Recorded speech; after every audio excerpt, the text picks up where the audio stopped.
Önümüzde 31 Mart yerel seçimleri var. Burada çok önemli bir şansa sahip olduğumuzu ben görüyorum.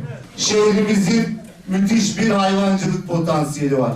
Müthiş bir turizm potansiyeli var. Ama bunlar yeterli değil. Ağrı'nın biz sanayiyle, teknolojiyle de anılmasını istiyoruz. Bakın biraz önce Vali Bey bana söyledi. Resmi araçlarımızı biz burada bakımını yaptıramıyoruz dedi. Bu Ağrı'ya yakışan bir durum değil. İnşallah biz Ağrı'ya güçlü bir sanayi kazandıracağız. Bölgenin sanayi açısından da parlayan bir yıldızı Ağrı'mızı yapacağız diyorum. Cumhurbaşkanlığı hükümet sistemiyle birlikte kalkınma ajansları, bölge kalkınma idareleri bakanlığımızın uhdesine geçti.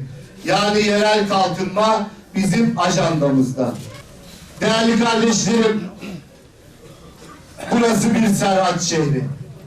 Sizlerin geleneklerine, göreneklerine ne kadar bağlı olduğumuzu ben çok iyi biliyorum. Ama karşımızda bir şer ittifakı var. Dün akşam izlemişsinizdir. Taksim'de yatsı ezanı okunurken HDP'lilerin de içinde olduğu bir grup o yatsı ezanını ıslıklarla, alkışlarla protesto etmeye kalktılar. Değerli kardeşlerim, bunların bizimle, bizim kültürümüzle zerre alakaları yok. Ama sizlerin bunlara gereken cevabı ben sandıkta vereceğine inanıyorum.